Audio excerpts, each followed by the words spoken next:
주일학교 학생 여러분, 사랑합니다. 계속해서 동영상 강의로 함께 만나고 있습니다. 지난번 강의 때는 우리 영국의 시민혁명에 대해서 함께 이야기를 나눠봤죠. 이번 강의에서는 그 뒤에 발생한 미국 혁명에 대해서 함께 이야기를 나눠보도록 하겠습니다. 자, 이 미국 혁명 배경부터 먼저 보게 되면요. 독립전쟁 이전에 북아메리카의 상황이 어떠했는가. 첫 번째는 영국 사람들이 이제 북아메리카로 계속해서 이주해 오기 시작하면서 이제 거기에 식민지를 건설하게 되는데요. 이게 순수한 의도로 넘어왔다기보다는 17세기에서부터 유럽의 어떤 정치적 또는 종교적 탄압을 피하거나 또는 경제적 이익을 얻고자 이주한 사람들이 대부분이었습니다. 정치적 탄압이라고 하는 건 아무래도 프랑스의 대혁명은 나중에 이제 일어나게 되지만 어쨌든 그 왕정에 계속해서 맞서는 그런 사람들이 있었단 말이에요. 그런 사람들 또는 종교 탄압, 특히 영국에서 종교적 탄압이라고 하면 보통 이제 영국 국교가 그때 당시 순수한 그 기독교를 탄압하고 있었던 그런 상황이었기 때문에 그 영국 국교의 탄압을 피해서 신대륙으로 넘어온 그런 사람들이 좀 있었고요. 그리고 이제 경제적 이익, 이제 아무래도 기회의 땅이라고 생각을 했던 거죠. 그래서 그곳에서 경제적 이익을 얻기 위해서 이주한 사람들이 또한 있었습니다. 그래서 이제 이런 사람들이 18세기 초에 북아메리카의 동부 해안에 13개 식민지를, 13개 주의 식민지를 건설하게 되는데, 북아메리카 동부 해안이라고 하면 아무래도 영국하고 가장 가까웠던 그런 해안이 되겠죠.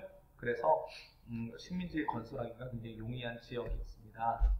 그러면서 이제는 그 영국인들 중심으로 식민지 자체를 다스려 나가기 위한 의회가 구성이 되는데요. 식민지 내에서 영국 본토의 간섭이 없이 의회 중심의 자치를 누리고 있었던 지역이 바로 아메리카 지역이었어요. 그런데 이제 영국이 식민지 정책이 변하게 됩니다. 프랑스와의 7년 전쟁이 있었는데요. 그 전쟁 이후에 굉장히 재정이 악화됐어요. 그러면서 이제 식민지에 대한 간섭과 통제를 강화하고 인지세나 차세, 우리가 보통 흔히 마시는 차죠. 마시는 차에 대한 세금 등 각종 세금을 부과하기 시작합니다. 문제는 이런 세금을 만드는 데 있어서 식민지 대표들이 전혀 참석을 못했다라는 데 있는 거죠. 그러니까 이 식민지에 살고 있던 사람들이 공개적으로 항의한 내용은 뭐냐면 영국의 헌법상 어떤 그 주민들의 동의 없이 세금을 물릴 수 없게 되는데 이게 식민지라고 해서 달라야 하느냐, 식민지라고 해서 다르다는 것은 형평성에 어긋난다, 평등하지 않다, 공정하지 않다라고 이렇게 본토에 대해서 식민지 주민들이 항의를 하게 되는 것입니다.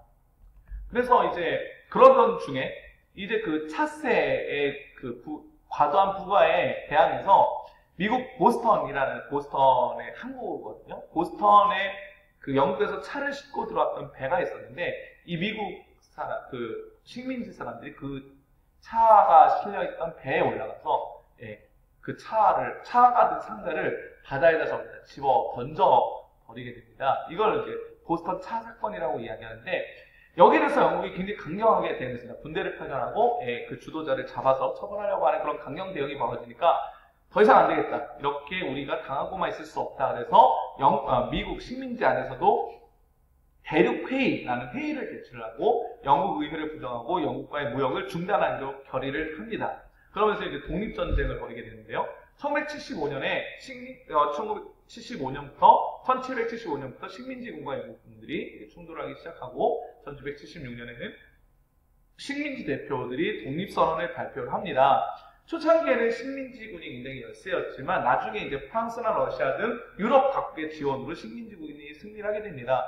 그럼 여기서 우리가 생각해 봐야 될 건 왜 프랑스나 러시아 등이 미국 식민지를 도와서 영국과 싸웠을까요?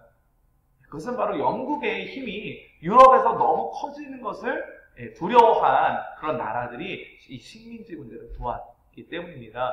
만약에 이 전쟁을 영국이 승리로 가져가게 된다면 영국은 굉장히 강력한 힘을 더 가질 수 있었을 거예요. 이 아메리카라는 땅 자체가 굉장히 또 많은 사람들이 살고 있는 땅이었고 또 식민지로 운영하기 굉장히 좋은 땅이었는데 영국이 만약에 이 북아메리카를 그대로 식민지로 가지고 오게 된다면 굉장히 큰 힘을 얻을 수 있었거든요. 그래서 프랑스나 러시아 같은 유럽의 다른 국가들은 영국의 힘이 유럽 안에서 너무 지나치게 커지는 것을 두려워한 나머지 이 식민지 군대를 지원을 하게 됩니다. 그래서 식민지국이 승리하고 1783년에 13개 주가 독립을 하게 되지요. 자, 여기서 나오는 문서가 이제 미국 독립선언문입니다. 지금도 7월 4일인데 이제 미국의 독립선언이 아직 미국에는 굉장히 큰 기념일이지요. 그런데 이제 여기에 보면은 인간의 기본권, 그래서 뭐 생명, 자유, 행복, 추구권 또는 평등권의 인간의 기본권을 담고 있고 또 국민주권 등 근대 민주주의 기본 원리를 담고 있습니다. 자, 여기서 선생님이 미국 독립선언문의 내용의 일부를 선생님 좀 소개를 해주겠습니다. 모든 사람은 평등하게 태어났으며 조물주로부터 몇 개의 양도할 수 없는 권리를 부여받았다. 자, 조물주로부터 몇 개의 양도할 수 없는 권리, 그렇죠? 창조주로부터 몇 개의 양도할 수 없는 권리를 부여받았다. 자, 이것은 무엇을 의미하는 걸까요? 바로 인권. 이 사람이 누려야 하는 인권이 누구로부터 받았다? 하나님으로부터 받았다. 하늘로부터 받았다. 이것을 우리가 무엇이라고 말하냐면 천부인권사상이라고 얘기합니다. 천부인권사상.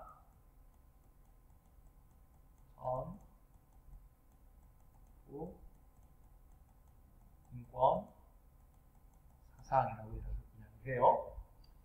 자, 그 다음에 생명과 자유와 행복의 추구. 이 권리를 확보하기 위하여 인류는 정부를 조직했다. 정당한 권력은 인민의 동의로부터 유래하는 것이다. 자, 정당한 권력은 누구의 동의? 인민의 동의로부터 유래하는 것이다. 자, 이것은 무엇에 가리킬까요? 바로 주권이 누구에게 있다? 국민에게 있다. 이것을 주권, 백성에게 있다. 백성, 있다. 있어야 된다. 그래서 주권, 재민의 원리라고 이야기를 하죠. 자, 두 가지가 나왔어요. 천부인권, 그리고 주권, 재민. 자, 어떤 형태의 정부이든 이러한 목적을 파괴할 때는 새로운 정부를 조직하는 것은 인민의 권리이다. 자, 인민의 권리 중에 이러한 목적, 생명과 자유의 행복의 추구, 이 권리를 확보하기 위한 이 원론적인 목적을 파괴할 때는 인민들은 새로운 정부를 조직할 수 있는 권리를 진다. 무엇을 인정하는 거죠? 바로 우리 루소, 계몽주의자와 루소를 배울 때 얘기했던 권리, 뭐죠? 바로 저항권이죠. 저항권. 바로 이 저항권을, 그래서 사실은 이 미국이라는 나라를 세웠던 사람들도 결국은 그 유럽의 계몽주의의 영향을 받았던 사람들인 거죠. 저항권입니다. 그래서 이런 기존의 정부에 인민이 저항할 수 있는 저항권을 바로 이렇게 독립선언문에 바로 표현을 하고 있지요. 자, 그래서 최초의 민주공화국, 미국 혁명은 바로 최초의 민주공화국을 수립한 혁명입니다. 13개 주의 대표들이 모여서 공화제 헌법을 제정했습니다. 그래서 국민주권의 원리를 경시하고 연방제. 연방제가 뭐죠? 연방제는 뭐냐면 이 13개 주는 각자 독립된 정부의 형태를 가져요. 예를 들면 뭐 루이지애나주, 아니면 뭐 미시시피주, 이런 주들이 각각 그 자기 주의 정부가 있어요. 그리고 자기 주의 법도 있고요. 그리고 그 자기 주가 따로 세금도 거둘 수 있어요. 군대도 있을 수 있고요. 문제는 뭐냐면 이 주들이 한꺼번에 모여서 연방 정부를 구성하게 되는 거죠. 이런 형태를 이제 연방제라고 이야기를 해요. 그리고 삼권분립. 여러분들 정시 시간에 배웠습니다. 삼권분립. 뭐가 나눠져 있는 거죠? 입법, 사법, 행정 권한이 나눠져 있는 것. 이것이 이제 삼권분립이죠. 그래서 국민주권의 원리가 명시되어 있고 연방제를 추구하고 삼권분립의 원칙을 규정한 것이 바로 미국의 최초 헌법이 됩니다. 그리고 조지 워싱턴을 초대 대통령으로 선출함으로써 1788년에 미 합중국이 수립이 되게 되지요. 세계 최초의 민주공화국이 수립되었고 프랑스, 나중에 다음 시간에 우리가 배울 프랑스 대혁명과 라틴 아메리카의 독립 등에 많은 영향을 주게 된 것이 바로 우리가 오늘 살펴본 미국 혁명이었습니다. 자, 우리가 오늘 여기까지 보고요. 다음 시간에 우리가 프랑스 대혁명에 대해서 함께 살펴보도록 하겠습니다. 여러분 수고하셨습니다.